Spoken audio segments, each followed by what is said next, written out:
ओम श्री योग वासिष्ठ महारामायण अनुसार अष्टम सर्ग।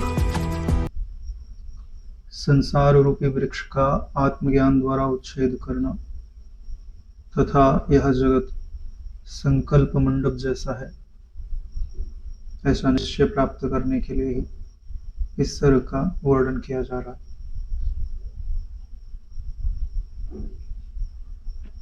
संसार रूपी वृक्ष का आत्मज्ञान के द्वारा उच्छेद करना, जैसा कि हमें पता ही है कि संसार किसे कहते हैं, जो हमारी मनोवृत्तियों में कर्तृत्व और भोक्तृत्व भाषित होता है उसी को संसार कहा जाता है, और उसी के कारण हमें दुख प्राप्त होता है।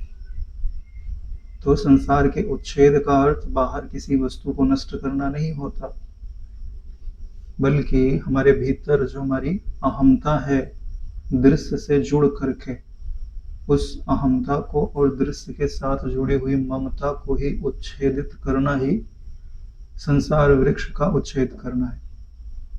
और इस अहमता और ममता का जो कारण है वो है अज्ञान। जब तक अज्ञान नष्ट नहीं होता तब तक ना अहमता विदा होती है ना ममता विदा होती है। इसलिए तुलसी मिटे न वासना बिना विचारे ज्ञान। चाहे आप रात दिन तप करो, तन सुखाए पिंजर के, धरे रैन दिन ध्यान। क्यों? क्योंकि आप जो ध्यान करते हो वो तो मन को लेकर के करते हो, यानी जिससे पीछा छुड़ाना है आपने उसको अपने घर में ही बिठा लिया है और बाहर के शत्रुओं से लड़ रहे। जो आपके घर में ही शत्रु बैठा हुआ है वो आपको उन्नत कहाँ होने देगा। सबसे पहले अपने घर के शत्रु को हटाइए तो आपको पता चलेगा कि बाहर कोई शत्रु ही नहीं है। सारा प्रपंच तो उस मान्यता के कारण है जो आपके अंतःकरण में दृढ़ हुई बैठी है कि यह शरीर मैं हूं और इस शरीर से जुड़े हुए संबंध मेरे हैं। श्री भुषुंड जी ने कहा, हे विद्याधर, जिसका मूल भाग सप्तलोक सहित धरती है, यानी जिस संसार वृक्ष की बात करते हैं उसका जो मूल भाग है वो सातों लोकों के सहित में पृथ्वी है। लोक लोकांतर पर्वत की कंदराएं हैं, दिशाओं के अंतराल एवं आकाश की व्यापकता से चंचल विश्व रूपी बिटप अहमता रूपी बीज से उत्पन्न होकर अब ज्ञान रूपी अनल से दग्ध हो जाता है, तब कुछ भी उत्पन्न नहीं होता। यानी यह जो इतना विस्तृत आकाश है जिसे आप संसार या जगत कहते हो, भले ही वह आपको स्थूल आंखों से दिखाई देता है, लेकिन उसका अस्तित्व चित्ताकाश में है। चित्ताकाश से इस आकाश के मिट जाने के उपरांत इसका दर्शन नहीं होता। बोले ज्ञानियों को भी तो दिखाई देते रहता है। बोले ज्ञानियों को जैसा आपको जगत दिखाई देता है वैसा उनको नहीं दिखाई देता। आप किसी व्यक्ति को देखते हो तो आपके हृदय में क्या वृत्ति उपजती है? व्यक्ति के अनुसार ही उपजेगी, लेकिन ज्ञानी के चित्त में ऐसे ही उपजती है क्या? नहीं उपजती। उनके देखने की दृष्टि ही अलग होती है। इसलिए यह पूरा जो जगत है जो दुख पर दुख देता है उसका कारण है अहमता। अहमता रूपी बीज से ही यह संसार रूपी वृक्ष बढ़ा हुआ है।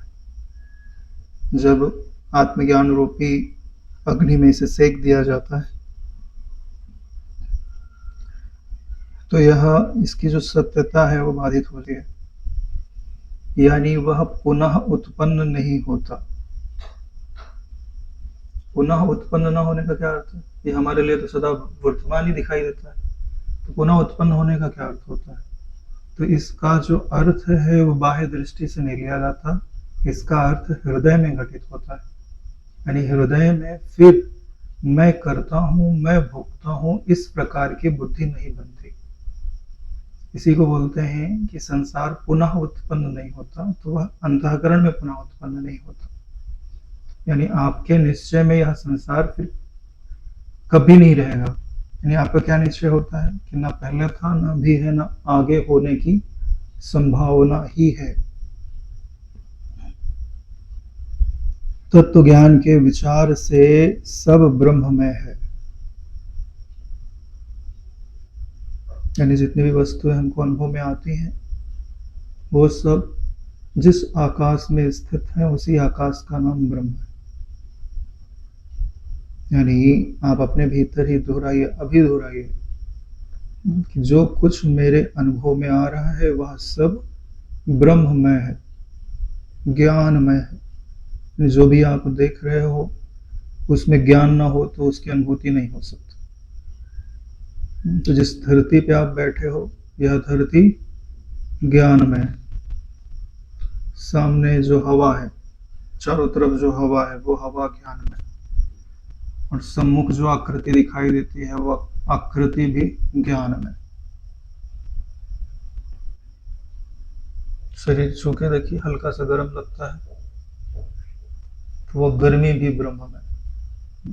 जो ठोसपना लग रहा है वो ठोसपना भी ब्रह्म रूप ही है।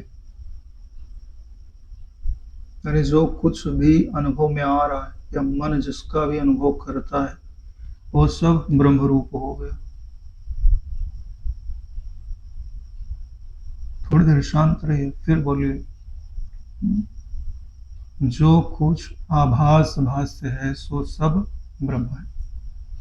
यानी अभी हम मन में खड़े हैं ना, मन के द्वारा इनको देखें, क्योंकि हमारा जोर इंद्रियों से जगत को देखने पे नहीं है, इंद्रियों को देखने पर है। यहाँ नेत्र ब्रह्म है, हाथ ब्रह्म है, पांव ब्रह्म है। ब्रह्म है कहने का इनके भीतर जो आकाश बाहर भीतर एक रस व्यापा हुआ है वही ब्रह्म है। ये जो हाथ ऐसे घूम रहा है तो जिस आकाश में हाथ या हाथाकार वृत्ति, ये वृत्ति है, हाथ नहीं है। क्योंकि बिना वृत्ति के इसका ज्ञान नहीं होता।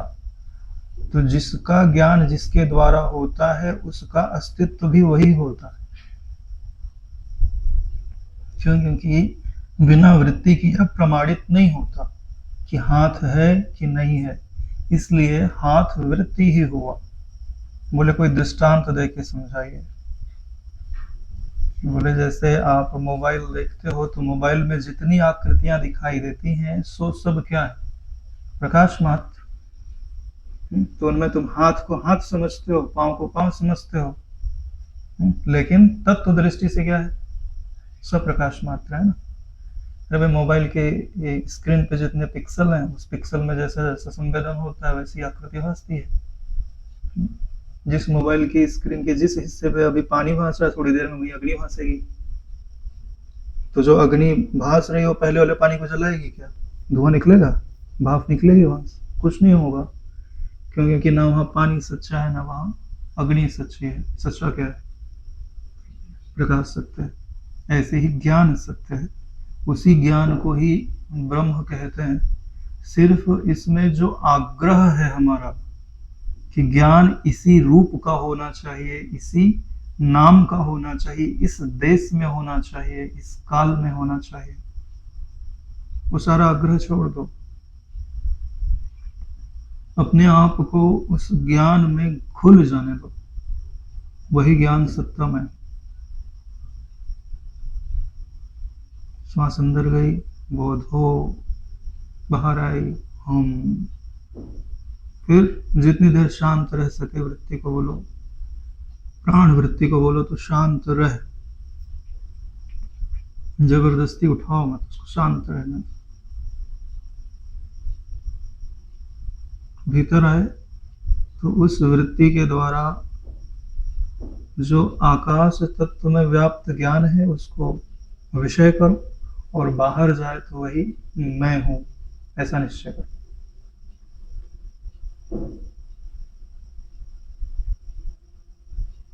ये जो श्वास भरती है फेफड़े में तो भरती है, तो फेफड़े के भीतर आकाश भी तो हवा भरेगी,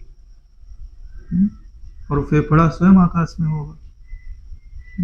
तो देखो आकाश को देखो, उसके बाहर भी देखो, और उसके भीतर भी आकाश को देखो, उसमें हवा को भरता हुआ देखो, और बोलो ये हवा जिस आकाश में भर रही है, जिस आकाश से बाहर निकल रही है, वही ब्रह्म रूपी आकाश मेरा स्वरूप है, वही मैं हूं। ब्रह्म आकाशो, चिद आकाशो। जब यहाँ पे वृत्ति स्थिर हो जाए तो बोलो आनंद आकाशो।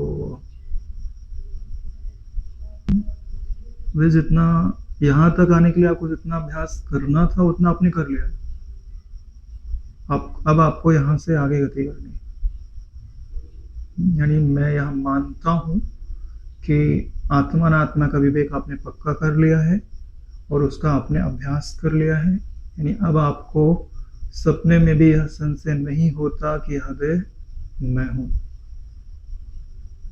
जिसका ऐसा निश्चय पक्का हो जाता है उसके लिए यह दूसरा कदम है कि जो आकाश तत्व है उससे एकता करे।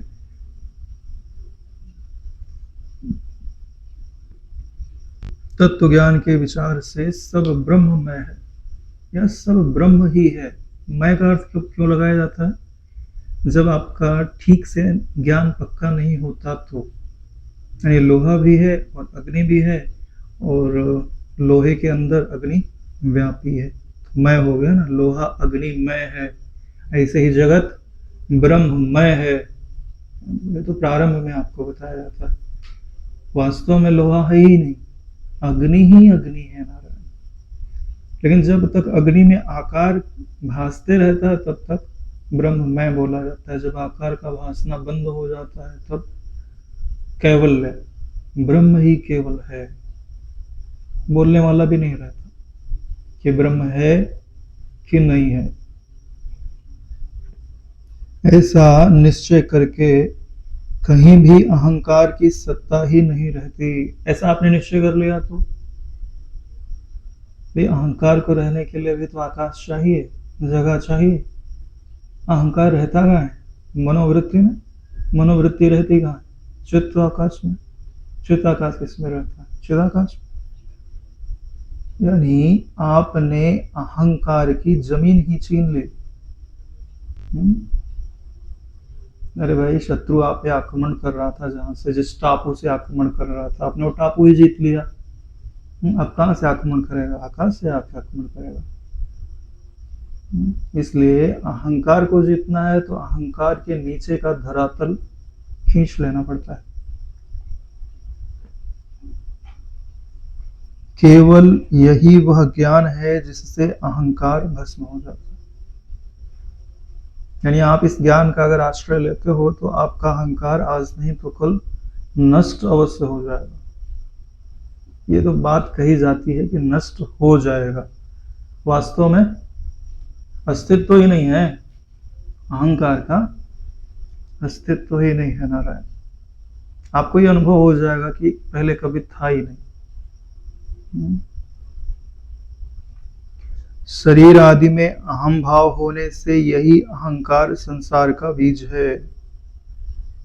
शरीर आदि में यानी शरीर में अहंकार हो, चाहे इंद्रियों में हो, चाहे ज्ञान इंद्रियों में हो, चाहे अंतःकरण की किसी मान्यता में हो, जब इसी में यानी कि जो दृश्य है उसमें अहम भाव होता है तो यही अहम भाव संसार का बीज कहलाता है।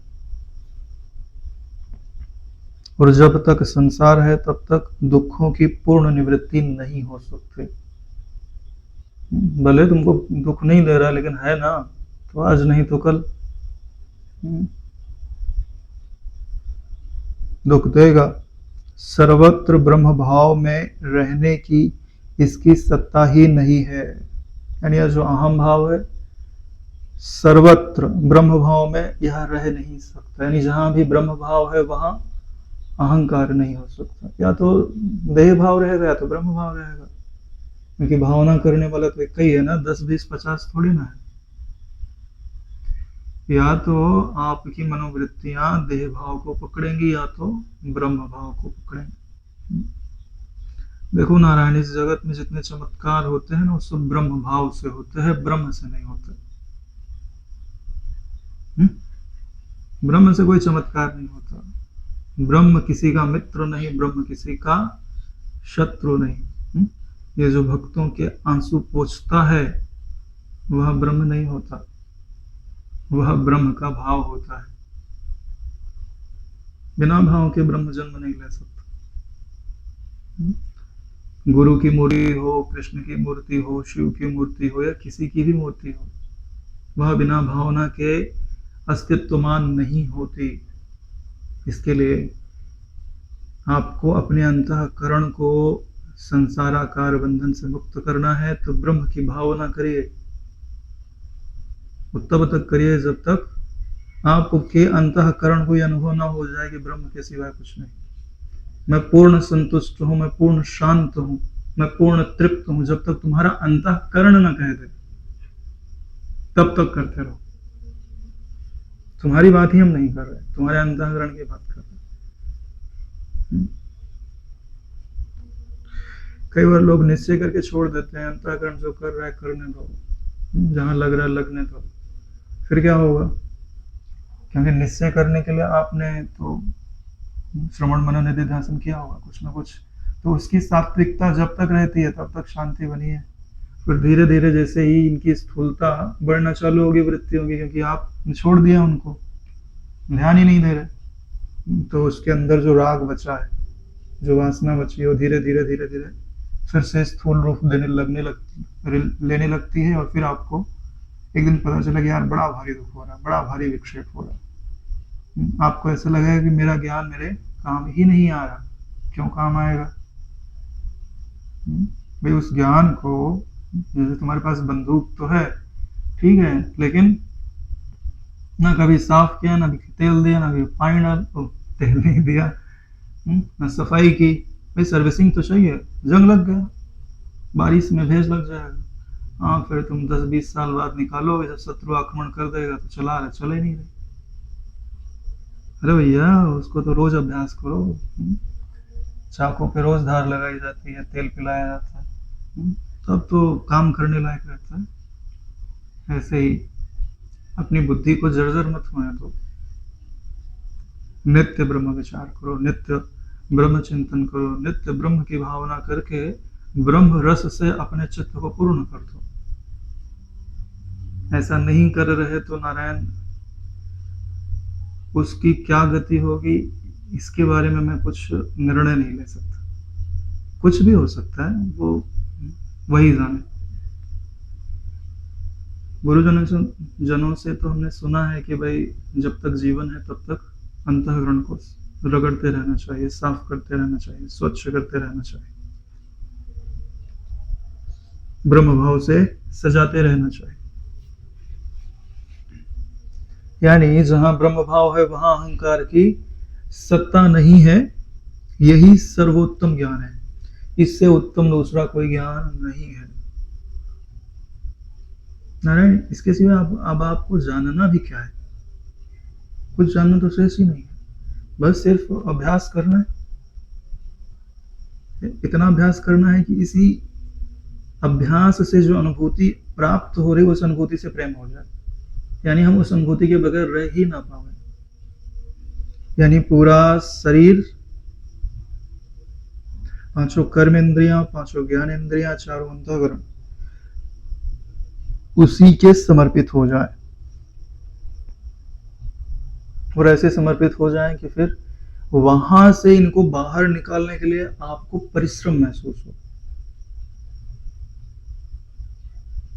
तो नारायण बेड़ा पार हो गया, खत्म हो गई कहानी। लेकिन अगर आपको उस चिदाकाश तत्व में इन इंद्रियों को, अंतःकरण को लगाने में परिश्रम का अनुभव हो रहा है, तो अभी आप चढ़ाई पे हो, पहुंचे नहीं हो। जैसे पठार होता है ना, पठार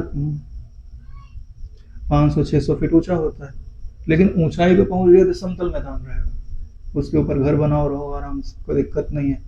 सागर भी बढ़ेगा तो वहां तक नहीं जाएगा, वहां कोई झंझट भी नहीं रहता। लेकिन जब तक आप पठार पर नहीं पहुंचे तब तक कंफर्ट की जगह नहीं है। चढ़ना छोड़ दोगे तो नीचे ढलान पे हो ना नारायण, नीचे गिर जाओगे, फिसल जाओगे। इसके लिए सृष्टि के आदि में ही जब यथार्थतः सृष्टि का अभाव है, यानी जब सृष्टि का बोला जाता है कि प्रारंभ हो रहा है, विचार दृष्टि से देखते हैं तो जब प्रारंभ हो रहा है तब भी वो नहीं है। ऐसा तो है नहीं कि भाई प्रारंभ हो गया, थोड़े समय रह ली, अब मर गई, उसके बाद हम देख रहे हैं, तो उसके बाद नहीं है तो फिर जन्मेगी तो हो जाएगी, ऐसी बात नहीं है। जब उसका आदि कहा जाता है उस समय भी वह नहीं होती है। तब भला अहमता त्वत्ता, यानी जैसे मैं हूं, तुम हो, तुमको क्या बोलते हैं? त्वत्ता। द्वैत एवं एकत्व का भ्रम कहां से आया? जब एक आकाश सत्ता ही है तो आकाश को टुकड़ा टुकड़ा तो किया नहीं जा सकता कि एक टुकड़े को मैं बोल दूं, एक दूसरे टुकड़े को तुम मैं बोल दो, है ना? तो मेरे लिए जो तुम्हारा मैं है वो तुम हो गया। तो ऐसा तो टुकड़ा नहीं किया जा सकता ना। टुकड़े की कल्पना की जा सकती है, टुकड़ा नहीं किया जा सकता। इसके लिए जो अहमता या त्वत्ता भासती है वह कल्पना होती है, सत्य नहीं होता। जैसे गांव में क्या करते हैं, खेत को अलग कैसे करते हैं? मेड़ बना दिए, है ना? तो क्या जमीन अलग हो गई? नहीं नारायण, जमीन तो जुड़ी ही है, जमीन अलग नहीं हुई, कंटिन्यू है जमीन। लेकिन तुम्हारी मान्यता में आ गया है कि ये इतनी मेरी जमीन है, इतनी उसकी जमीन है। ये कल्पना में है, पृथ्वी तत्व में नहीं है। पृथ्वी तो तुमने बनाया भी, दीवार तो किसकी बनाई? पृथ्वी की बनाई। अरे भाई, तुम्हारे ही खेत में भी तो दीवार रहती है। तो अगर ये माना ही जाए कि ये बोलते हैं जहां मेड़ बना दिया गया वहां से दूसरे का चालू हो जाता, ये भी बात सत्य नहीं है ना, क्योंकि तुम्हारे ही खेत में 10 जगह मेड़ लगा होगा। तो यानी सब मान्यता का ही तो है। श्रद्धा पूर्वक गुरु वाक्य का श्रवण कर संकल्प के समूल त्याग हेतु, आत्म पद की प्राप्ति हेतु जो स्वयं ही प्रयत्नशील रहते हैं वे ही संकल्प शून्य परम पद को जीतते हैं। यानी यहाँ परम पद को जीतना है तो जीतने के लिए लड़ना पड़ता है। ऐसे थोड़ी ना किसी को चक्रवर्ती राजा बना दिया जाता है। यहाँ बिना लड़े किसी को कुछ भी प्राप्त नहीं होता। 3 चीजें बताई गई हैं। श्रद्धा पूर्वक गुरु के वाक्यों का श्रवण करे, यानी गुरु जी के सम्मुख बैठ रहे तो श्रद्धा होना जरूरी है, नहीं तो कुछ भी फल प्राप्त नहीं होता। बिना श्रद्धा के कुछ फल प्राप्त होता है? सच्चा ही नहीं लगेगा तुमको। श्रद्धा किसे कहते हैं? यानी जो सुन रहे हो नारायण, ठीक है, उसमें ऐसी आस्तिक भावना करना कि यह परम सत्य है, उसी आस्तिक भावना का नाम श्रद्धा होता है। यानी गुरु जी कह रहे हैं तो बात सत्य है, ऐसा जो तुम्हारा निश्चय है उसी को श्रद्धा बोलता है।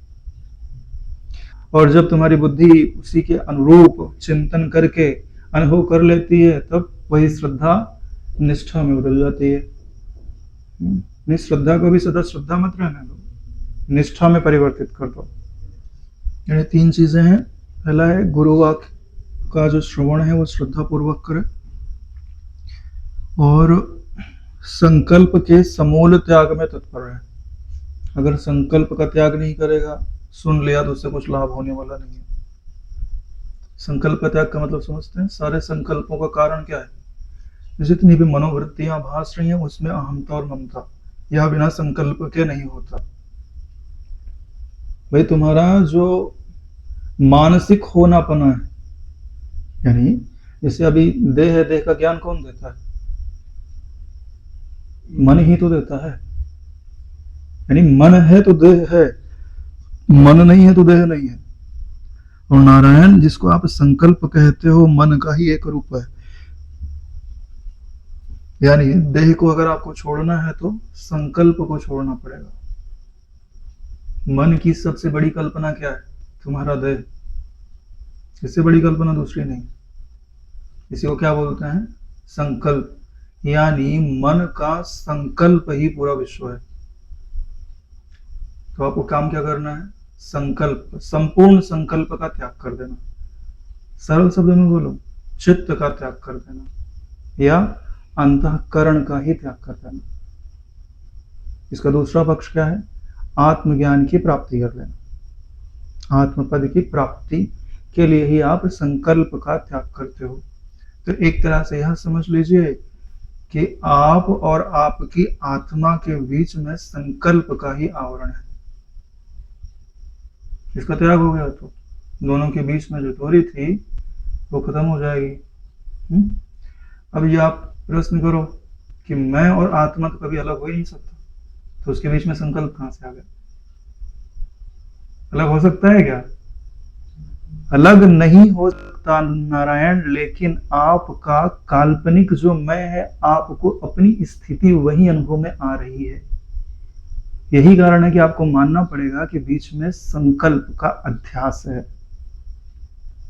यही संकल्प शरीर हो गया तो देहाध्यास हो गया, यही संकल्प संसार हो गया तो संसर्गाध्यास हो गया।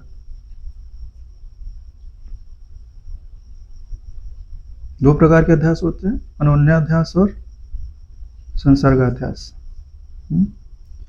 ये जो संसर्गाध्यास है ये ममता प्रधान होता है या तत् प्रधान होता है, और ये जो अनोन्याध्यास है यह त्वम प्रधान होता है या अहमता प्रधान होता है। ठीक, यानी जो आपके मैं पे आके लद गया वह अनोन्याध्यास, जो आपके मेरे पे आके लद गया वो संसर्गाध्यास कहलाता है। तो आपको करना क्या है? संपूर्ण संकल्पों का त्याग करना है। उसके लिए युक्ति क्या है कि श्रद्धा पूर्वक गुरु के वाक्यों का श्रवण करिए, मनन करिए, निधिध्यासन करिए। तब आप जो परम पद है आप उसको जीत जाते हैं। उसके आगे क्या विशेषण लगाया गया? संकल्प शून्य परम आत्म पद को जीत जाते। यानी जब तक आपकी मनोवृत्तियां भी शून्य नहीं होती ना, तब तक भी आपको यह नहीं समझना चाहिए कि परम पद की प्राप्ति हो गई। देखो, लोग कहते हैं कि उसको तो प्राप्त करना नहीं, हो प्राप्त ही है, ठीक है, लेकिन आपके जो अंतःकरण रूपी देवता है उनको यह विश्वास कब होगा कि वह मुझे प्राप्त है? जब उसका ज्ञान उसमें प्रकट हो जाए, जब उसका आनंद उसमें प्रकट हो जाए, जब उसकी निर्भयता उसमें प्रकट हो जाए, तभी तो मानेगा। तो ये चीजें उसमें प्रकट होने देना चाहिए। और ये प्रकट कब होगी? जब तुम्हारा अंतःकरण जगत को छोड़ करके ब्रह्म की भावना करके ब्रह्म से एक रूपता का अनुभव करेगा। इसी एक रूपता का नाम संकल्प शून्यता है, विश्रांति है। जिसने आत्मपद पाया लेकिन विश्राम नहीं पाया तो उसने कुछ नहीं पाया नारायण। जिसके सामने भोजन आ गया, थाली आ गई, परोस दी गई, लेकिन उसने खाया नहीं, पचाया नहीं, तो भोजन की प्राप्ति का कोई अर्थ होता है? कोई अर्थ नहीं हुआ ना नारायण, थोड़ी देर में खराब हो जाएगा भोजन। ऐसे ही जितनी समझ हमने कमा ली है गुरु जी के चरणों में बैठ के, सेवा करके, कष्ट सह के या जैसे भी करके, अब उतनी समझ का उपयोग करके ब्रह्मानंद को प्रकट कर लेना चाहिए। तो उस समझ का उपयोग है, अगर हमने नहीं प्रकट किया तो अगले जन्म में फिर से ये ज्ञान अर्जित करना पड़ेगा जितना आपने पाया। हाँ, थोड़ा जल्दी अर्जित हो जाएगा लेकिन अर्जित तो करना पड़ेगा ना। नियम तो यही है। यह तो मैं अपने अनुभव से कहता हूँ कि पिछले जन्म में जहां से छोड़ा था उसको फिर से रिन्यू करना पड़ा मुझे नारायण। फोकट में नहीं मिल गया, लेकिन मुझे पता है कि मैं कहां तक चल चुका था, लेकिन वह मुझे दोहराना पड़ा। और आज अभी गलती करूंगा तो फिर अगले जन्म फिर से दोहराना पड़ेगा। नियम तो यही है हमारा। हाँ, जल्दी हो जाता है, ये बात अलग है, लेकिन दोहराना तो पड़ता ही है। जैसे वैसे ही समझ लो, जैसे परीक्षा देता है ना व्यक्ति, अब एक आध नंबर से चूक गया, पढ़ा तो है ही है, लेकिन अगली बार एग्जाम देने आएगा तो फिर से पढ़ना तो पड़ेगा। हाँ, जल्दी सीख जाएगा, ये बात अलग है। ठीक वैसे ही है नारायण। यहाँ की विद्याएं भूल जाती है, वो विद्या भूलती नहीं है, लेकिन शब्द के रूप में नहीं रहती। ये जो स्टोरेज है आपका, ये शब्द के रूप में नहीं रहता, ये अर्थ के रूप में रहता है। तो आपको कमाना क्या पड़ता है? शब्द कमाने पड़ता है, यानी ये वही है ऐसा समझना पड़ता है या पहचानना पड़ता है। जैसे रसोइया पाक शास्त्र का सम्यक अभ्यास करके स्वयं उक्त रीति से पाक बनाकर राजाओं से सम्मानित होता है, जैसे रसोइया है पाक शास्त्र को पहले समझेगा, समझ में तो आ गया, लेकिन अरे भाई उसका अभ्यास करना पड़ेगा। किताबें पढ़कर ये कोई थोड़ी ना जो है पाक शास्त्र में पारंगत हो जाता। वहां तो टेम्परेचर बताया जाता है भाई 200 डिग्री सेंटीग्रेड पे आधा घंटा रखो, अब कौन सा टेम्परेचर लाके मापने जाएगा वो, उसके लिए तो अनुभव चाहिए ना। कितना बढ़िया उदाहरण दिया पाक शास्त्र। उसी तरह विवेकी पुरुष गुरु एवं शास्त्रोक्त पथ से स्वयं के प्रयत्न द्वारा ही कैवल्य पद प्राप्त करता है। विवेकी पुरुष होना चाहिए, गुरु और शास्त्रों से प्राप्त जो विद्या है उसका अभ्यास करना चाहिए, और फिर क्या लिखा है?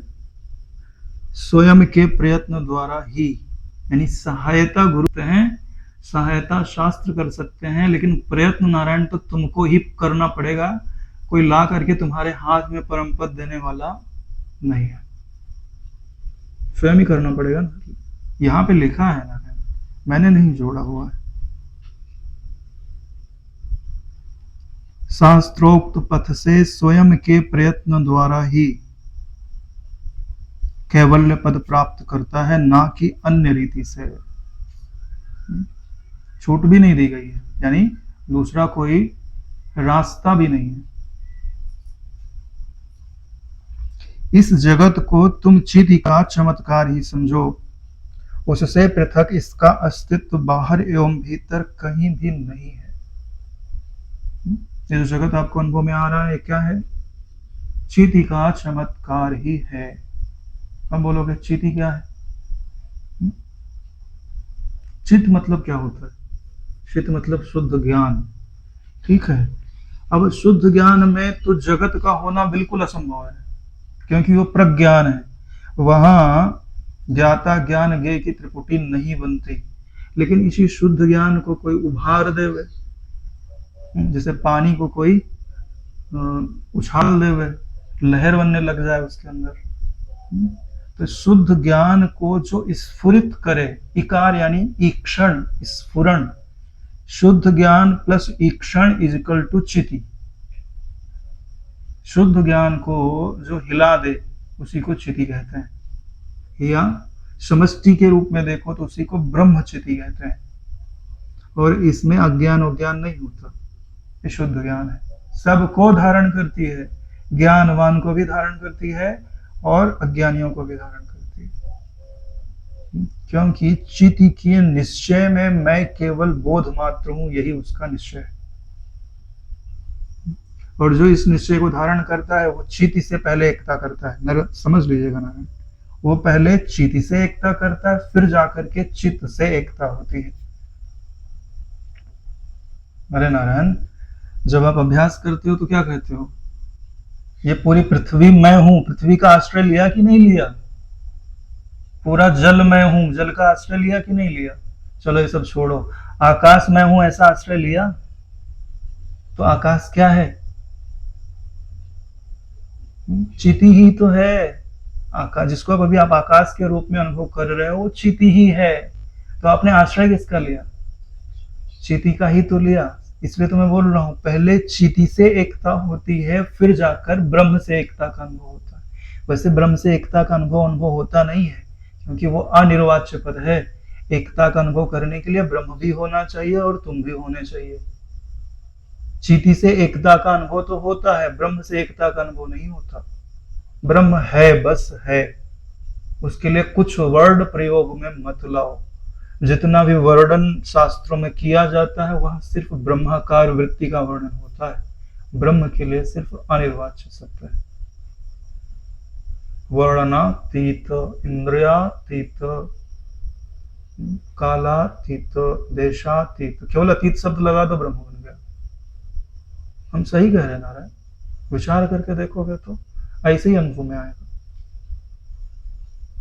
यानी यह जो जगत क्या है? चिति का चमत्कार। सरल शब्द में कहें तो ज्ञान के चमत्कार का ही नाम जगत है। और सरल शब्द करते हैं, ज्ञान की शक्ति का ही जो चमत्कार है वह जगत है। और बड़ी मनोरंजक बात है कि परमात्मा के अंदर तीन चीजें मानी जाती हैं, सत, चित और आनंद। ठीक है, तो जब तक सत और चित एक रूप है तब तक जगत संभव नहीं है। सत और चित अगर एक रूप है तो जगत संभव नहीं हो सकता। जब चित ने बोला कि हे सत, मैं तेरे साथ नहीं रहूंगा, अब मैं अपने को तेरे से अलग करता हूं, तुरंत ही जगत खड़ा हो जाता है। लेकिन जगत ने क्या बोला कि मैं सत्य से अपने को अलग करता हूं, तो वो जो ज्ञान जन्मेगा वो कैसा रहेगा? जन्म तो गया लेकिन तुरंत मृत्यु को प्राप्त हो जाएगा, क्योंकि सत्य से अलग कर दिया ना। तो जो सत्य से अलग होगा वह जन्म तो सकता है लेकिन स्थिर नहीं रह सकता, क्योंकि सतता यानी स्थिरता तो सत्य के पास है। इसलिए जगत स्फुरित तो हुआ लेकिन अपनी स्थिति को बनाए नहीं रख पाया, तुरंत ही विलीन होने लगा। हर चीज विलीन हो रही है, तुरंत ही विलीन हो रही है। आप बोलोगे कि पर्वत तो कब से हजारों सालों से वैसे के वैसे खड़े हुए हैं। सूक्ष्म दृष्टि से देखो, क्या वैसे का वैसा है? परिवर्तन नहीं हो रहा उसके अंदर, हर पल परिवर्तित हो रहा है। क्या उसकी डायमेंशन ठीक वैसे की वैसी है? नहीं नारायण। आपकी धरती एक सेकंड में कहां की कहां चली जाती, तो आपका पर्वत कहां का कहां चला गया।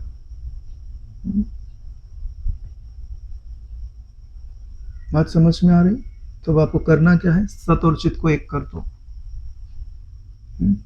दो चीजें एक कर रहा हूं, एकदम एकदम निश्चय कर लो, फिर आपके लिए कोई कंफ्यूजन की जगह ही नहीं रहेगी। मैं ज्ञान रूप हूं, ये आपने चित्त को शुद्ध कर दिया। मैं आकाश रूप हूं, ये आपने सत्य को शुद्ध कर दिया, क्योंकि आपकी दृष्टि में आकाश सत्य है, कभी बदलता नहीं है। आपकी दृष्टि में एक ही तो अनुभव है कि आकाश कभी बदलता नहीं। आकाश और मैं दो ही तो चीजें हैं जो कभी बदलते नहीं। तो आकाश को सत्य मान लिया जाए और अपने को चित मान लिया जाए, क्योंकि मैं सबको जानता हूं। तो मिला किसको दिया? आकाश को और चित्त को मिला दिया। क्या वर्ड बना? चिदाकाश। इसीलिए अपने को क्या बोलते हैं? चिदाकाशो हम। जैसे आप बोलते हो वैसे सृष्टि खत्म, क्या बच गया? केवल ब्रह्म। नारायण, इससे सरल मुझे तो नहीं लगता। मेरे ख्याल से आप कोई कंफ्यूजन की कोई जगह नहीं। कंफ्यूजन तो आपको पहले भी नहीं था, लेकिन आपका जो ज्ञान है, ऐसे विचार करते रहेंगे तो हर पल और सरल और सरल और दृढ़ और ज्यादा मन को रस देने वाला हो जाएगा। ज्यों ज्यों ज्ञान का बल बढ़ेगा त्यों त्यों अज्ञान धराशायी होने लगेगा। और ये जो मैंने बातें बताई हैं वो मेरी बुद्धि की उपज नहीं है, इसको अखंडानंद जी ने वर्णन किया हुआ है। मेरी बुद्धि में जो भी प्रकाशित होता है वो सब महापुरुषों का ही है, चाहे वो स्थूल रूप से आया हो, चाहे वो सूक्ष्म रूप से आया हो। क्योंकि गुरु सत्ता की अनुकंपा के बिना ब्रह्म तत्व के बारे में आपकी बुद्धि एक कदम भी नहीं चल सकती। ये उनकी अनुमति है, यह उनकी अनुकंपा है कि आपकी बुद्धि उस तत्व में प्रवेश कर पा रही है। नहीं तो उनमें सामर्थ्य कितनी है। वशिष्ठ जी के सिर पे हाथ रख दिया ब्रह्मा जी ने, बेटा अज्ञान को स्वीकार कर ले। ब्रह्म में स्थिति थी और तुरंत ही संसार भाषित चालू हो गया, संसार भाषना चालू हो गया। बड़ी प्रबल माया है नारायण। भगवान का एक नाम क्या आता है? स्वापना। स्वापना का अर्थ क्या होता है? जागृत जीवों की ज्ञान दृष्टि को भी अवरुद्ध कर देने वाले, सपने में सुला देने की सामर्थ्य है उनमें, और ज्ञान में जगा देने की भी सामर्थ्य उनमें है। खेल उन्हीं का है नारायण। जो उनके अनुकूल है वो आज नहीं तो कल लग जाता है, जो उनके प्रतिकूल है वो कितने ही ज्ञान का अहंकार क्यों ना कर ले, उसे माया के दर पर भटकना ही पड़ता है। यही नियम है। रावण कम विद्वान था क्या? अरे नारायण, उसको पराजित करना शास्त्रार्थ में बहुत कठिन। भाष्य लिखे हुए हैं वेदों पर उन्होंने। भाई इतना विद्वान था कि राम जी ने लक्ष्मण जी को भेजा कि जाओ जो ज्ञान है उनसे लेकर के आओ। इतनी लंबी आयु से जिया, कितने ग्रंथ पढ़े होंगे, क्या क्या साधनाएं की होंगी, उनका सार क्या निकलता है। भाई इसके पहले वो मृत्यु को प्राप्त हो जाए पूछ लो, ठीक है। अभी मरने के बाद कहीं रहते हो वहां से भी पूछा जा सकता था, लेकिन मरते समय मतलब लाइव जिसको बोलते हैं ना, ज्ञान को लाइव लेना चाहिए। उसके बाद तो बात ही हो जाता, क्योंकि अभी जो अंतःकरण रावण के पास है, मृत्युपरांत वह अंतःकरण नहीं रहता। ज्ञान की स्मृति रह सकती है लेकिन वो अनुभव नहीं रहेगा। क्यों? क्योंकि पूरा का पूरा एटमॉस्फियर ही चेंज हो जाएगा। जैसे दुर्योधन मर के गया यहाँ से, तो उसके हृदय में द्वेष थोड़ी रह गया, स्वर्ग में गया, सुख शांति। तो जो द्वेष करने के कारण उसके हृदय में जलन थी, उसकी अनुभूति उसे इसी समय हो सकती थी, वहां पे वो सिर्फ उसकी कल्पना करेगा। तो वो यही बता सकता है कि द्वेष ने मुझे क्या क्या नुकसान पहुंचाया, मेरे किन किन निर्णयों ने मेरी क्या क्या वाट लगाई, वो यही बता सकता है। मृत्युपरांत नहीं बता सकता। मृत्युपरांत बताएगा तो उसमें उतनी खनक नहीं रहेगी, क्योंकि वो उसका अनुभव उस समय का नहीं है। इसके लिए अभी हम जो वर्णन करते हैं वो अभी हमारा इस समय का अनुभव है, इसके लिए वो लगता है। वो अनुभव अगर बासी हो जाए तो वो नहीं लगता, वो तो सिर्फ बुद्धि के द्वारा बताया जा रहा है। इसके लिए वहां लक्ष्मण जी को भेजा गया कि जाओ इनसे कुछ ना कुछ ले लो। और यह हमारे लिए बहुत बड़ा संदेश है कि हर व्यक्ति से यत्न करना चाहिए, आपकी दृष्टि में वो चाहे जैसा ही क्यों ना हो। यहाँ तो बंद घड़ी भी 24 घंटे में 2 बार सही समय बताती है। घड़ी बंद है फिर भी दो बार। भाई 1 बजे है तो दिन में भी 1 बार 1 बजेगा, रात में भी 1 बार 1 बजेगा। तो ऐसा कोई व्यक्ति नहीं है जिससे आप कुछ सीख ना सको। संकल्प के प्रागट्य मात्र से दिखाई देने वाला यह जगत चित्र संकल्प की शून्यता से ऐसे विलीन हो जाता है जैसे चित्रकार के चित्त में चित्र।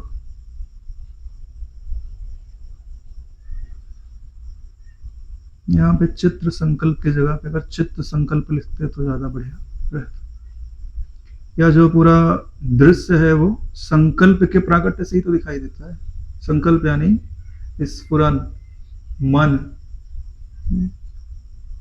भाई एक को हम बहुश्यामी का जो संकल्प है उसी के बाद तो जगत भासता है। तो जब संकल्प चित्त ही तो करता है, जब चित्त का जो संकल्प है वो शून्य हो जाए तो जगत रहेगा। सुसुप्ति में कहाँ रहता है मतलब। तो ये पूरा ज्ञान जो आपको दिया जाता है आत्मज्ञान, उसका लास्ट में क्या रिजल्ट है, प्रोसेस मत देखो, लास्ट में क्या रिजल्ट आता है, चित्त की शून्यता। अरे सब ब्रह्म ही हो गया तो तुम्हारे चित्त में कोई नाम रूप बचेगा? तो नाम और रूप को जो उत्पन्न करता है वही तो संकल्प है। और जब तुमने सबको ब्रह्म ही देख लिया तो संकल्प शांत हो गया। तो चित्त में क्या स्थिति घटती है? संकल्प शून्यता की या निःसंकल्पता की। इसी को बोलते हैं ना कि ध्यान में आप क्या करते हो, चित्त को निर्विषय, यही तो करते हो। यानी चित्त का परमानेंट निर्विषय हो जाना, यही तो ब्रह्म रूपता है। हम बोले फिर क्या व्यवहार ही नहीं होगा, मनोवृत्ति तो बनेगी। लेकिन मनोवृत्ति में ना अब सत्यता रह गई, ना अहमता ममता के लिए कोई स्थान रह गया। तो उनके बनने या बिगड़ने से हमको कुछ फर्क भी नहीं पड़ेगा। तो जैसे चित्त शून्य हो गया तो जगत शून्य हो गया। जैसे चित्रकार की उपमा दी गई है कि वो मूर्तिकार से ले लो कि पत्थर देखा तो कितनी मूर्तियां बनाएगा, किसी ने पूछा भाई कितनी मूर्ति बनेगी, बोले 3 मूर्ति बनेगी। तो क्या मूर्ति बनाया उसने? नहीं बनाया, उसने सिर्फ मन के भीतर कल्पना की हुई है। यह मुक्ता माणिक्य निर्मित सहस्रों खंभों वाला संसार संकल्प कल्पित एक महामंडप है। यानी देखने में तो ऐसे लग रहा है कि हजारों खंभे हैं, रत्नों से बने हुए हैं। विचार करके देखो तो क्या लगता है? संकल्प का ही महामंडप है।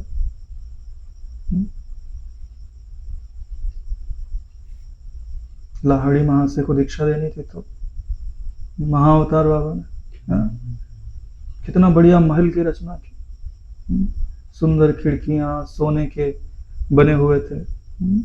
दीक्षा दी गई वहां पे, क्योंकि उनकी इच्छा थी कि मेरे को महल के अंदर दीक्षा मिले।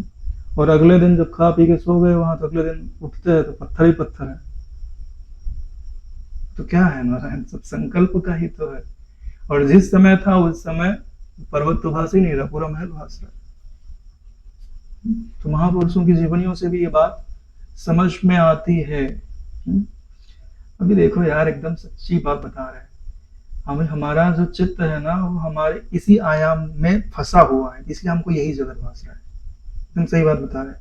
अभी आप अपने चित्त को करो खूब शांत, एकदम शांत कर दो, और फिर संकल्प करो कि मैं स्वर्गलोक में हूं, ऐसा मुझे भास है। तो स्वर्गलोक भासना चालू हो जाएगा, तुम अपने आप को फील करोगे मैं वहां पे हूं। ये सब कुछ नहीं भासेगा। फिर सोचोगे यार धरती कहाँ गई, वहां के लोग कहाँ गए, पूरा एकदम अलग ही भासेगा। ऊपर लोग के गए तो उधर, नीचे के गए तो भाई उसकी जिम्मेदारी तुम्हारी है। ये सिर्फ चित्त का स्फुरण ही है जो इस रूप में भास रहा है। योगी जनों को यह प्रत्यक्ष अनुभव में आता है, और ज्ञानी जनों को ज्ञान के विचार के बल पर मानना पड़ता है। अगर दोनों आ गया तो फिर तो भैया बात ही छोड़ दो। अगर चित्त की सूक्ष्मता भी हो, योग की थोड़ी कलाएं भी आती हो, और तत्व ज्ञान का विचार हो, तो तत्व ज्ञान का विचार बड़े आसानी से हजम होता है। जैसे गुरु जी, दोनों चीजें हैं तो कोई दिक्कत ही नहीं है, संसार ठग ही नहीं सकता है। जैसे अभी हम अपने पिछले जन्म भी नहीं देख पाते, ठीक है 2-4 जन्म देख लो, तुमको ऐसे पता चल जाएगा मैं तो होता ही नहीं हूं, वो जन्म मेरा भी होता भी नहीं है। क्योंकि अगर मेरा जन्म होता तो उसी समय तो मैं मर गया होता, क्योंकि पिछली बार जन्म वाला तो जन्म और मर गया। अब योगी लोग तो देख लेते हैं 2-4 जन्म। भाई रमन महर्षि को कैसे बोध हुआ, बैठे थे विचार करते करते 800 जन्म पीछे के पूरे रिवाइज हुए। 800 जन्म किसको बोलते हैं? बुद्धि, अरे ये सब क्या है, तो ये शरीर में कैसे हो सकता हो? इतने सारे जन्म आए और चले गए, आए और चले गए। मैं तो फिर साक्षी मात्र ही तत्व हूं। हो गया ज्ञान, स्थिर हो गया, पूर्व का सुना हुआ है, अभ्यास किया हो, प्रकट हो गया। इसलिए चित्त को थोड़ा सूक्ष्म करके, धारणा आदि का अभ्यास करके, थोड़ी बहुत योग की कलाएं भी जागृत कर लेनी चाहिए। अभी तो बुढ़ापा तो है नहीं कि एकदम मृत्यु काल, जब मृत्यु काल आ जाए तो फिर छोड़ देना चाहिए। 50 साल से ज्यादा हो गया तो फिर छोड़ देना चाहिए। क्या पता कब मृत्यु आ जाए भैया, योग की कला में कहीं फंस नहीं जाए तो ज्ञान की कला का विकास करो। भाई 50 नंबर का क्वेश्चन पेपर होता है तो 3 क्वेश्चन जो है, मान लो ज्ञान के, 1 क्वेश्चन योग का, तो ज्ञान के क्वेश्चन हल कर लो भाई, 3 के 3 30 नंबर मिल जाएगा। 2 क्वेश्चन योग के नहीं भी किए तो क्या हुआ, 30 नंबर तो मिल गया, फर्स्ट डिवीजन पास हो गए। क्योंकि कुछ जो संशय होते हैं ना, योग की कला से ही मिटते हैं। मानो चाहे नहीं मानो, वेदांती लोग नहीं मानते हैं, लेकिन मैं अपने तरफ से बोलता हूं, कोई जरूरी नहीं है कि आप मानो चाहे नहीं मानो, लेकिन जहां तक मेरा चित्त कहता है।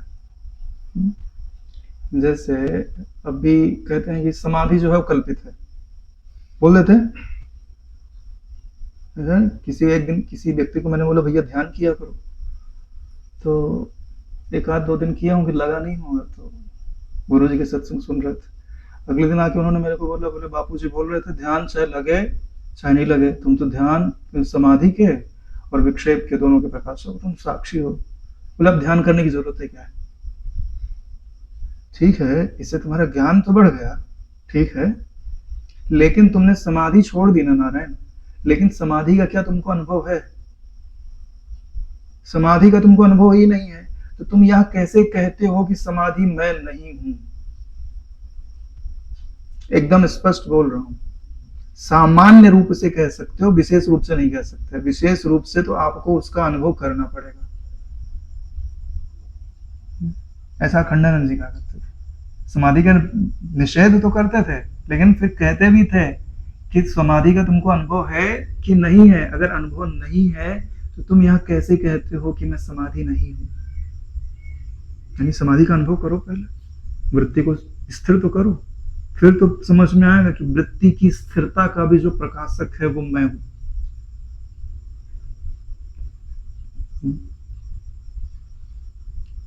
इसमें निवास कर रहे स्त्री, बालक, पुरुषों के क्रीड़ार्थ स्वर्ग, पाताल एवं अन्य लोकों की आकृति स्वरूप पेटारियां स्थापित है। जगत की बात कर रहे हैं, जगत में ऐसे ही नाना प्रकार के स्वर्ग, पाताल आदि को एक पिटारी के समान समझ लो। जैसे बच्चे नहीं खेलते, मतलब पिटारियां बना ली, इसमें हाथी घोड़े रख दिए, उसमें मनुष्य आदि रख दिए, और ये इनका लोक हो गया, उनका लोक हो गया। माया की दृष्टि में ऐसे ही तो है। जो मध्य में कहीं कहीं नदी, पर्वत, देव, मनुष्य, पशु, पक्षी आदि विभिन्न प्रकार की रचनाओं से परिपूर्ण है, कहीं तो पेटारियां प्राणी एवं उनके भोग पदार्थों से परिपूर्ण, और कहीं तम नाशक मड़ियां, सूर्य चंद्र आदि के व्यवहार कर्म से शब्द युक्त है। यानी नाना प्रकार की जो पिटारियां हैं उनका वर्णन कर रहे हैं। यानी कहीं पर अंधेरा ही अंधेरा है, कहीं पर प्रकाश ही प्रकाश है, कहीं अंधकारों एवं प्रकाशों से उनकी तरह तरह की अद्भुत संज्ञाएं, कहीं पर दोनों हैं तो अलग अलग रचनाएं भास रही हैं। उस संसार मंडप में अलंकरण प्रदाता, सुगंधित, सुंदर एवं चपल मेघ पंक्ति स्वरूप पल्लवों वाले अनेक कल्प वृक्ष लगाए गए हैं। संसार मंडप की बात की जा रही है, उसमें अनेक प्रकार के कल्प वृक्ष लगाए गए हैं जो समस्त मनोकामनाओं को पूर्ण करने वाला है। कल्पांत के मेघ उस मंडप में व्यंजन स्वरूप संपूर्ण भूमि द्वैत क्रीड़ा की मेज तथा तारों से युक्त आकाश चांदनी युक्त है। ये पूरे का पूरा जो वर्णन है वह जो संसार वृक्ष है उसी का वर्णन कर रहे हैं। ऐसा जो संकल्प मंडप हृदय चिरकाल भावना के कारण प्रत्यक्ष स्थित दृश्य के समान सत्य प्रतीत हो रहा है। यानी कि यह जो संपूर्ण संसार हमारे सामने दृढ़ हो रहा, कारण क्या है कि यह संकल्प का बना हुआ है, चिरकाल भावना की गई है, इसलिए हमें यह स्थिर प्रतीत होता है। तो कोई ये बोले भाई हमने चिरकाल से कहा भावना की कि ये जगत जो है हमारे लिए स्थिर प्रतीत हो जाए, ठीक है, तुम अपने आप को जानते हो? कितना जानते हो अपने आप को? बोले हम 25 साल के हैं, 30 साल के, हम 30 साल अपने आप को जानते हैं। तुम 4 साल के थे तब तुमको अपनी स्मृतियां याद है? अच्छा चलो, तुमको अपने बारे में कितना याद है? अभी पूछा जाए तो आधे घंटे के अंदर तुम्हारी सारी बातें समाप्त हो जाएंगी। यानी तुम अपने बारे में कुछ भी नहीं जानते। अगर पूरा नॉलेज अगर आपकी इकट्ठा की जाए तो उसके कंपैरिजन में आप अपने आप को नगण्य ही जानते हो। पूरी मेमोरी अगर आपकी इकट्ठा कर दी जाए तो आपके व्यष्टि रूप ने भले भावना नहीं की, लेकिन आपके समष्टि रूप ने तो इस जगत की भावना की है, तभी तो जगत खड़ा है। ब्रह्मा कौन है? तुम ही तो हो। तुम अभी अपने आप को देह मानते हो, इसलिए अपने आप को लगता है कि ये भावना मैंने कभी नहीं की, जबकि ब्रह्मा होकर के तुमने ही जगत की भावना की हुई है। और उसी का परिणाम है माया रची तू आप ही, और आप ही तो फंस गया। कैसा महाआश्चर्य है, तो भूल अपने को गया। इसलिए आप यह कदापि नहीं कह सकते कि मैंने भावना नहीं की है, क्योंकि जगत बिना भावना के अनुभव में नहीं आ सकता। अरे भाई, शुद्ध ब्रह्म से जगत बनने के लिए मन का उपजना जरूरी है ना, तो मन कैसे उपजेगा बिना भावना के?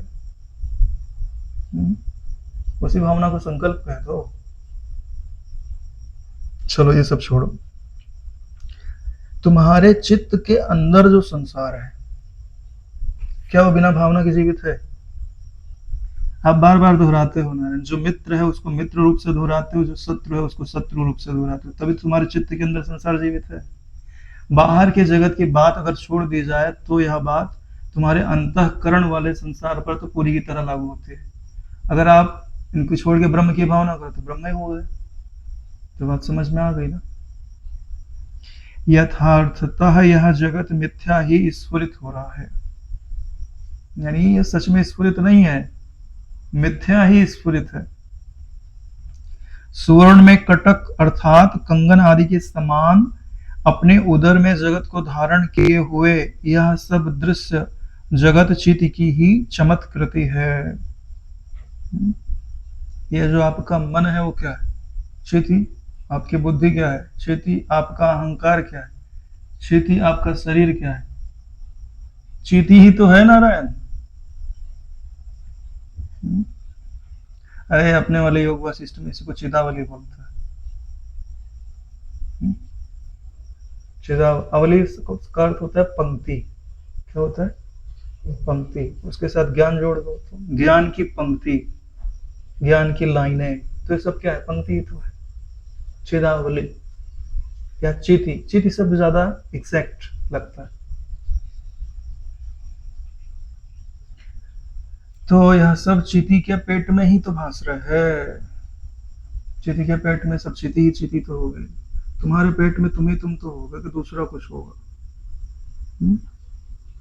उदाहरण दे दिया गया जैसे कंगन, सोने में कंगन, जैसे चिति में जगत, यानी चिति सत्य है और जगत मिथ्या है। जैसे सोना सत्य है और कंगन मिथ्या है। संकल्प एवं विकल्प के अभाव से इसका नाश हो जाता है। किसका नाश हो जाता है? चिति का नहीं नारायण, चिति में कल्पित जगत का। चिति का विनाश करने में तो कोई भी सक्षम नहीं है। संकल्प विकल्प का अभाव से इसका नाश हो जाता है, लिखा भी है नारायण। ठीक है, तो हमें संकल्प और विकल्प के अभाव का प्रयत्न करना चाहिए। पहले यह समझो कि संकल्प और विकल्प से मेरा कोई संबंध नहीं है, फिर यह समझो कि यह दृश्य मात्र है, फिर यह समझो कि दृश्य कल्पित है, फिर यह समझो कि यह जो कल्पित दृश्य है वो जिस आकाश पे रखा हुआ है वो मैं हूं नारायण। तब क्या होगा? अभाव हो जाएगा, क्योंकि तुम्हारा जो निश्चय है ना वो जिधर जाएगा वही प्रकाशेगा। ठीक है, अगर आकाश में निश्चय जाएगा, भावना जाएगी तो आकाश प्रकाशेगा। अगर संकल्प विकल्प में भावना जाएगी तो संकल्प विकल्प प्रकाशेगा। क्लियर तो हो रहा है ना नारायण? इससे ज्यादा तो नहीं क्लियर किया जा सकता। इससे ज्यादा क्लियर होता है, किया नहीं जा सकता। क्यों? क्योंकि हर व्यक्ति स्वयं के ही निश्चय से समझता है। इस तरह संसार की उत्पत्ति विनाश स्वयं के ही अधीन है, यानी आपके ही अधीन है। आपके चित्त में जो जगत है वो उसकी उत्पत्ति होगी कि विनाश होगा वो आप पे ही तो निर्भर करता है। ओंकार का गुंजन करके कुछ नहीं है ऐसा भी कर सकते हैं, मनोराज्य है, हाँ यार फिर क्या होगा, फिर क्या होगा, अभी तो अच्छा नहीं लग रहा है, फिर आगे और अच्छा नहीं लगेगा। नाना प्रकार की कल्पनाएं जोड़ते जाओ, अभी तो ज्ञान नहीं हो रहा है, फिर आगे और परिस्थितियां खराब हो जाएगी, ज्ञान होने की कोई संभावना नहीं। यार वो भाई भी ऐसे ही बोल रहे थे। हाँ? चलते हैं अब और कुछ करते हैं, इधर तो अपनी कोई गति नहीं हो रही। ये भी आप कर सकते हैं। एक ने संकल्प विकल्प को बढ़ाया और एक ने ब्रह्म निश्चय को बढ़ाया, दोनों बातें आपके हाथ में।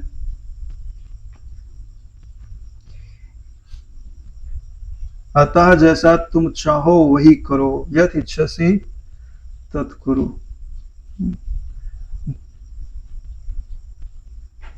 जो एकदम टॉप के गुरुजी होते हैं ना, अंत में यही बोलते हैं, क्योंकि उन्हें अपने ज्ञान पे पूरा विश्वास है कि हम इसको छोड़ भी देंगे तो ये अब यहाँ से कहीं जाने वाला नहीं है। ये वही हाल है जैसे समंदर का जो जहाज होता है ना, उस पर जो पक्षी बैठा है, उसने उड़ करके देख लिया पूरब की तरफ गया, जितनी ताकत थी कि भाई इस जहाज से पहले मैं कहीं कोई नया आश्रय प्राप्त कर लूं, समंदर ही समंदर। फिर लौट के आ गया, फिर दूसरी दिशा में गया, फिर दसों दिशाएं उड़ के देख ली। अब समझ में आ गया कि इसके सिवाय कोई साध नहीं है। तो जहाज का जो पक्षी है उड़ करके वापस जहाज पे ही आता है। ऐसे ही आपकी मनोवृत्तियां कितनी ही दिशाओं में क्यों ना भटके, अंत में उन्हें आश्रय तो स्वरूप के बोध का ही लेना पड़ेगा, इसके सिवा कोई चारा नहीं। जितनी जल्दी हमें बात समझ में आ जाए। एक बार प्रयास करके आत्मानंद प्राप्त कर लेना चाहिए, फिर अगर वो नहीं जम रहा है तो संसाराकार वृत्ति बना लो, करना क्या है। ऐसा गुरु जी बोलते हैं, सत्संग में बोल रहे थे ना, लोक एवं परलोक के कर्म फल की इच्छा से हीन पुरुष का यह अंतिम जन्म है, कर्म का त्यागी भी वही है। यानी इस लोक में मुझे इस कर्मों का यह फल प्राप्त हो, या परलोक में मेरे जप का यह फल प्राप्त हो, अनुष्ठान का, तपस्या का यह फल प्राप्त हो, ऐसी इच्छाएं जिसने छोड़ दी है उसका अंतिम जन्म है। आपको लगता है कि मैंने इतना जप किया, इतनी तपस्या की, इतनी सेवा की, लगता है कभी? अरे किया नहीं इसलिए नहीं लगता है, आप विचार है कि इसलिए नहीं लगता है।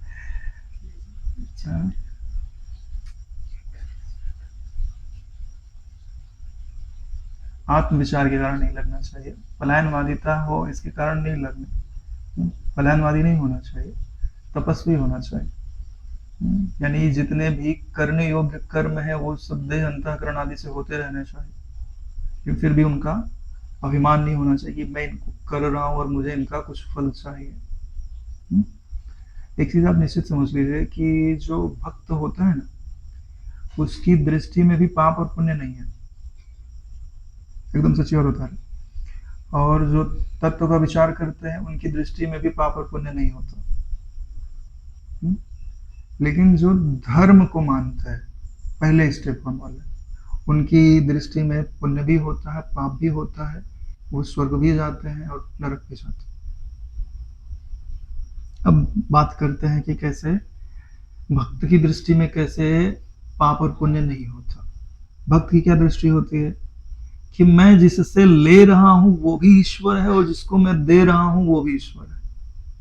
अगर ऐसा उसकी दृष्टि नहीं है तो उसको भक्त मत कहो नारायण, उसको फिर वो अपनी परिभाषा खुद बनाओगे। तो नारायण अब जिससे लिया वो भी ईश्वर, जिसको दिया वो भी ईश्वर, तो अब लेने देने का कुछ बचेगा? कुछ नहीं बचेगा नारायण।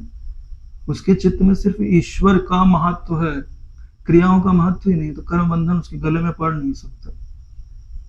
अब उनके कर्मों को ईश्वर को सोचना है कि उन कर्मों का क्या किया जाए। सच बता रहे, जो भक्त है ना वो ईश्वर के लिए सबसे बड़ी प्रॉब्लम, यानी उनके हर चीज का ईश्वर को ही ख्याल रखना है, इसलिए जल्दी से अपनी भक्ति किसी को प्रदान नहीं करता।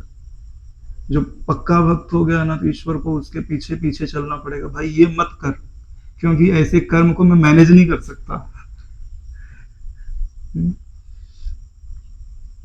और ज्ञान तत्व के सब कर्म ही नहीं है, सब आकाश रूप है नारायण, मिथ्या है। तो वहां पाप और पुण्य की तो कोई बात ही नहीं होती। पाप और पुण्य की बात तो तब होवे जब अहमता होवे। अरे कोई होवेगा तब तो पाप होवेगा, कोई पुण्य होवेगा।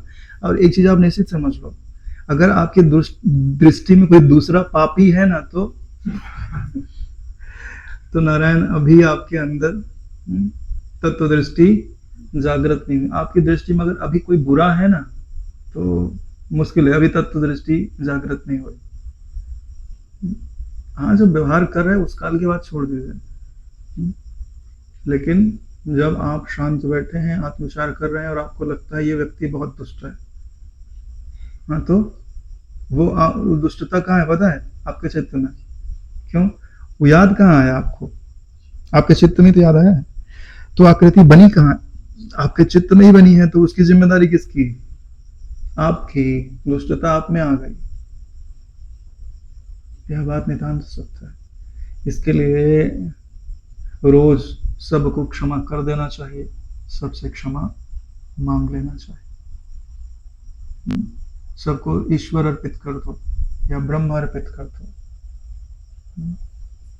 क्या ईश्वर सब तुमसे ही उपजाए गए हैं? किसी का व्यवहार अच्छा है, किसी का बुरा है, किसी का धर्म के अनुकूल है, किसी का धर्म के प्रतिकूल है, लेकिन सब पात्र तो तुम्हारे ही गढ़े गए हैं, नाटक तो तुम्हारा है। इसके लिए अब मुझे इनके भार से मुक्त करो, क्योंकि सबकी जिम्मेदारी तुम्हारी है ना, मेरी थोड़ी ना जिम्मेदारी है। आप जिम्मेदारी लेकर के करोगे भी क्या? कुछ कर तो सकते नहीं हो। अरे भाई चलो, अष्ट सिद्धियां 9 निधियां तुम्हारे पास है, हनुमान जी की तरह तुम कुछ उखाड़ पटक सकते हो, तो कुछ जिम्मेदारी ले लो। तुम अभी किसी के ऊपर क्रोध भी करके क्या करोगे? तुम्हारे संकल्प में ना वो सामर्थ्य है। सिर्फ हृदय जलेगा और द्वैताकार वृत्ति बनेगी। जो कमाया है भक्ति की निष्ठा, ज्ञान की निष्ठा, वो नष्ट होगी। इससे ज्यादा क्या होगा? संसार में जो सबसे बड़े परिवर्तन है वो तत्वज्ञों के द्वारा किए जाते हैं। यानी कि जो क्रोध भी करे तो भी उसको क्रोध से होने वाली हानि नहीं होती। वो चाहे तो 1000 लोगों को मार भी दे तो भी उसको पाप नहीं लगता। ऐसे ही लोग समाज में बड़ा कार्य कर पाते हैं। तुम खुद बंधे हुए हो, तुम क्या परिवर्तन करो? इसके लिए क्या कहा जाता है? अपना सुधार ही संसार की सबसे बड़ी सेवा है। वो श्री राम शर्माचार्य वाले लिखा रहते हैं।